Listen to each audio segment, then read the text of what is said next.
তোমরা যারা এবছর মাধ্যমিক পরীক্ষা দিচ্ছ, তো শেষ মুহূর্তে এই প্রশ্নগুলো দেখে যাও তোমরা, 4 মার্কের প্রশ্নগুলো। আশা করি তোমরা এখান থেকে গ্যারান্টি কমন পাবে। তো কথা না বাড়িয়ে ভিডিওটি শুরু করা যাক। প্রথম অধ্যায় থেকে তোমরা এই প্রশ্নগুলো অবশ্যই রেডি করে নিয়ে যাবে। প্রথম প্রশ্ন, স্থানীয় ইতিহাস চর্চা কেন গুরুত্বপূর্ণ? খেলার ইতিহাস কিভাবে ইতিহাসের উপাদান হয়ে উঠেছে? ইন্দিরা গান্ধীকে লেখা জওহরলাল নেহরুর চিঠির ঐতিহাসিক গুরুত্ব?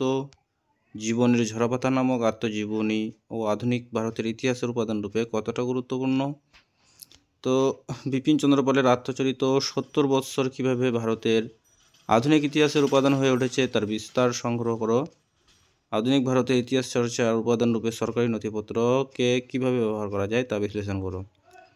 দ্বিতীয় অধ্যায় থেকে তোমরা অবশ্যই পড়ে যাবে নারী শিক্ষা প্রসারে ঈশ্বরচন্দ্র বিদ্যাসাগর, স্বামী বিবেকানন্দের ধর্ম সংস্কার, হুতম পেচার নকশা গ্রন্থে 19 শতকের বাংলার কিরূপ সমাজচিত্র পাওয়া যায়, আধুনিক চিকিৎসা বিদ্যার বিকাশে কলকাতা মেডিকেল কলেজের ভূমিকা, বাবামোহিনী পত্রিকা থেকে 19 শতকের নারী সমাজ সম্পর্কে কী জানা যায়, হিন্দু পেট্রিয়ট পত্রিকা থেকে বাংলার গ্রামীণ সমাজ ও মধ্যবিত্ত শ্রেণীর অবস্থার কোন কোন দিক জানা যায়, প্রাচ্য পাশ্চাত্য বিতর্ক কী, ইয়ং বেঙ্গল বা ড্রিজিও টিকা লেখ।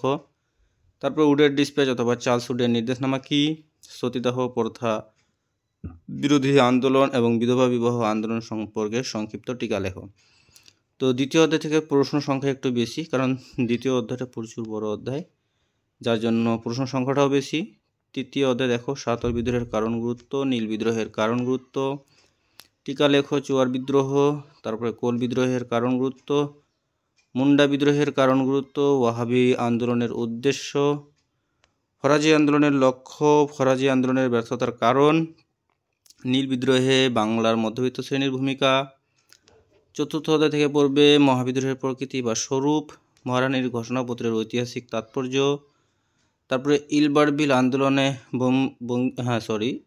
টিকা লেখো ইলবার্ট-বিল আন্দোলন, তারপরে বঙ্কিমচন্দ্রের আনন্দমঠ উপন্যাস এবং স্বামী বিবেকানন্দের বর্তমান ভারত কীভাবে জাতীয়তাবাদী চেতনা বিস্তারে সহায়তা করেছিল। ব্যঙ্গচিত্র শিল্পী হিসেবে গগনেন্দ্রনাথ ঠাকুরের সংক্ষিপ্ত পরিচয় দাও। অবনীন্দ্রনাথ ঠাকুরের ভারতমাতা চিত্র সম্পর্কে সংক্ষিপ্ত পরিচয় দাও। পঞ্চম অধ্যায় থেকে তোমরা দেখে যাবে কারিগরি শিক্ষার বিকাশে বাংলার বেঙ্গল টেকনিক্যাল ইনস্টিটিউটের ভূমিকা, কীভাবে শ্রীরামপুর মিশন প্যারিস একটি অগ্রণী প্রতিষ্ঠানে পরিণত হয়।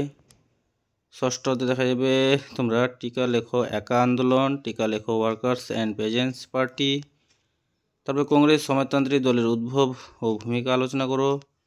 অসহযোগ আন্দোলন পর্বে কৃষক আন্দোলনের বিবরণ দাও। অসহযোগ আন্দোলনকালে শ্রমিক আন্দোলনের ভূমিকা বিশ্লেষণ করো।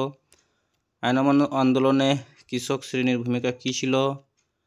আইন অমান্য আন্দোলনে শ্রমিক শ্রেণীর ভূমিকা কী ছিল?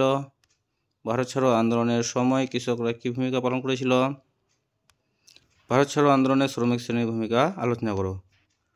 সপ্তম অধ্যায় থেকে দেখো দীপালি সংঘের কার্যকলাপ, সশস্ত্র বিপ্লবী আন্দোলনে নারীদের যোগদানের চরিত্র, টিকা লেখো বেঙ্গল ভলেন্টিয়ার্স, তারপরে দলিত অধিকার বিষয়ে গান্ধী আম্বেদকর বিতর্ক।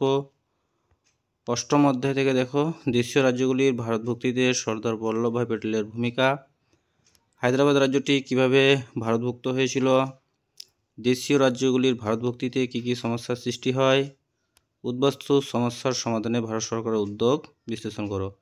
তো প্রিয় শিক্ষার্থী বন্ধুরা, ভিডিওটি ছিল এই পর্যন্তই। ধন্যবাদ।